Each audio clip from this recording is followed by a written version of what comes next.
Welcome back, everyone, to another episode of The Watch Monkey. And today we're going to be talking about a particular style type of watch that I really like, and that's chronographs. And this is one that I was looking for quite some time, and finally the right deal came along. Paid roughly about $1,000 for it, and it's a gem. It's a Steinhart, and I know some of you are thinking Steinhart, they do nothing but homage. That's not true. They've got a few pieces that are quite original, and those will be coming up in later episodes. But today, the one I'm going to be talking about is in fact a homage to the Rolex Daytona, the one that's nicknamed the Paul Newman, that recently sold for over $1 million. So, yeah, this is a really nice watch with great components, and should not be looked over. So if you're into chronographs, especially automatics, this is one you need to see. Great value for the money, absolutely. But anyways, I'm going to quickly turn the camera around, and then we'll talk about and show you the Steinhart Ocean One Vintage Chronograph. All right, guys, so this is a good one. See you in a bit. All right, so here we are. Here's the box that the Steinhart Ocean One Vintage Chrono comes in. By the way, the model number is 1080632, which is the white version. They have a black version as well, 1080629. So let's just get this out of the box for you guys so you can take a look and see what we got. So the box is actually quite nice. It's kind of some faux leather. All right, so here we go. So there's the box, and there's the, the papers, and there's the watch. You can see it's quite beautiful. I'll show you some close-ups in a moment. It comes with your typical paperwork. It tells you what movement is in the watch. So this one actually has the ETA 2824 top movement. Okay, so this is above the standard and the elaborate, but is below the what do they call it, the chronometer. So it's a very good 2824-2 movement. And get a hold of this, they put a Dubois Dépraz DD 2020 modular chronograph unit on top, and that is used by some very respectable brands like Audemars Piguet and Breitling and so on. So yeah, this watch is no slouch when it comes to the specs. So that's the box there. By the way, this watch does not come on this strap. This is a Steinhart strap that I had from before. Just let me get it off the cushion here for you guys. So there you go. There's the watch. And you can see it's very beautiful, absolutely. It's got the screw down crowns for the pushers and for the main crown. What else can I tell you? This bezel here does not rotate. That's a fixed bezel. This is actually a tachymeter. And what that does, if you use the chronograph, not sure exactly how to do it, but you can measure speed with it.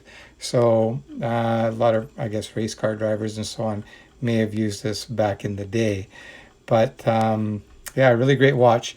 The one thing people complain about is that the watch is a little bit on the thick side, and no doubt it is a little bit thick for sure. Let's just take a quick measurement. Okay, it is zeroed out, the calipers and or micrometer, and there we go. So it's 17.4, so let's say 17.5 millimeters thick, which is plenty thick. The lug width here is 22, and the other measurement that you need to know is the distance from lug to lug, which is coming in at about 52. So yeah, 52. I measured it earlier, but yeah, it's coming in at 52. Now, one thing you need to know, all chronometers that are automatic are going to be thick. There's no ifs, ands, or buts about it. Here's another one that I've got. This is a Hamilton, and you can see it's a fairly chunky monkey too. I measured this one earlier, and this one's just a little over 16. And this is the thinnest of the chronometers. And this one, I think it's just a little over 15. And that's the Pan-Europe chronograph by Hamilton. Let's just measure this quickly here for you guys. So yeah, 14.8. So yeah, that gives you an idea of the difference in thicknesses and so on. All these watches are great. None of them are for sale. I was actually trying to sell one of the Hamiltons earlier, but nah, I changed my mind. I'm keeping it. But if you're thinking about getting a Steinhart, this is the one to get. Absolutely fantastic. I hope you guys can see that well enough. Let me see if I can get the lighting a little bit better for you. I know I got a little bit of glare. So there you go. Yeah, what a great looking watch. Let's see if I can get that to focus a bit more for you. It's not happening today. Anyway, and you can see it's very good quality. So I'll just quickly unscrew these pushers so you can see how it works, and you can check the sweep on it. And there you go. Just kind of undoing that there. It's always kind of hard to do this with the camera right at kind of almost at your chest. So anyway, here is the pushers. So once I press this, you're going to see that this is going. The seconds are constantly going here. Kind of hard to see. It's a little bit small. And then you've got the other timers there. So if you push this in, you can see with a nice solid click, it starts the chronometer. And I'm going to let it run for a little bit. Now, one thing you should know, there are two basic types of chronometers. Chronographs, sorry. One is a modular, and this is a modular type.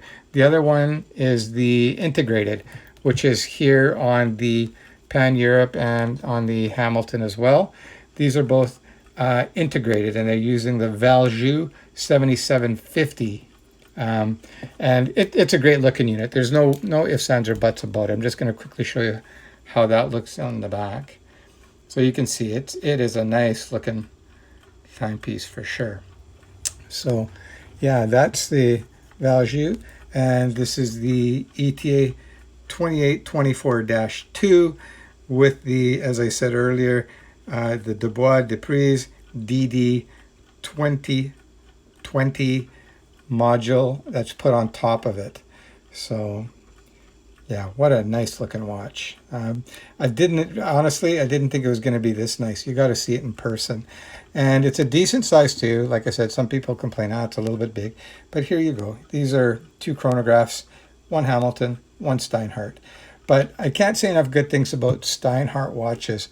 Günther Steinhart, the owner of the company, is still very active on the Facebook groups. If you go to the Steinhart fan pages and so on, he's on there actively. Usually doesn't comment too much, usually just with a thumbs up or with a glass of beer, kind of toasting or whatever. But it's still good to see that he's actually seeing the posts. And yeah, oh, by the way, you cannot buy these Steinharts at a brick and mortar. You've got to order them online. There's a place called, I don't know how to say, Genome or something like that. I'll put the link down below, as well as directly from Steinhart. But expect to pay all in, if you're Canadian, about $1,500. That's buying the watch, having it shipped to you, and your duties and taxes that you'll incur at customs. So yeah, really nice watch. So I'm going to do a quick lume shot so you can check that out. Let me get my lume maker here. So I'm just going to charge it up. I'll charge this up. I'm going to charge actually all three of my chronographs so you can get an idea on what it looks like in the dark. Actually, it's pretty cool because I know a lot of you guys there love your lume. And this is using the Super Luminova, by the way. Yeah, let's get those up. Okay, that should do it. So I'm just going to turn that off. I'm going to turn the lights off in a sec so you can see the lume. And there you go, the lights are off. So you can see they glow pretty nice. And it's quite lasts quite a while too. And so yeah, and there's the other Hamilton, the pilot watch. So there you go. That's the lume shot. And if you look over in the corner over here, you can see the other watch is kind of glowing away as well in my fancy dancy studio. Yeah, right. I'm filming this out of my bedroom, guys. But anyway, there you have it. Okay, so that's my review of the Steinhart Ocean Vintage One Chronograph. If you're thinking about getting an automatic chronograph, you're not going to beat this for price. Really nice. Your wrist should be a little bit big. Oh, I almost forgot. Let's do that wrist shot too. By the way, I'm just wearing my G-Shock here. I just picked that one up too. The yeah, you know, it's called the Casio. So that's it there. But anyway, let's throw this on wrist so you can get an idea what it looks like. Ding, ding, ding.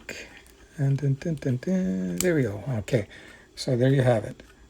That's what it looks like on wrist. I think it looks pretty nice. You can see it's a little bit thick, but not a problem at all for me. I like my watches thick, amongst other things. Let's not get into that. But anyway, there you go. Hope you guys enjoyed that. Please like, subscribe, leave a comment or two if you got some questions. More than happy to answer it. And hit the bell icon so you never miss another episode of The Watch Monkey. Please, guys, I need your support. I'm relatively new at this. I've been in this a couple months. Would really love you guys to support my channel. Take care and see you next time.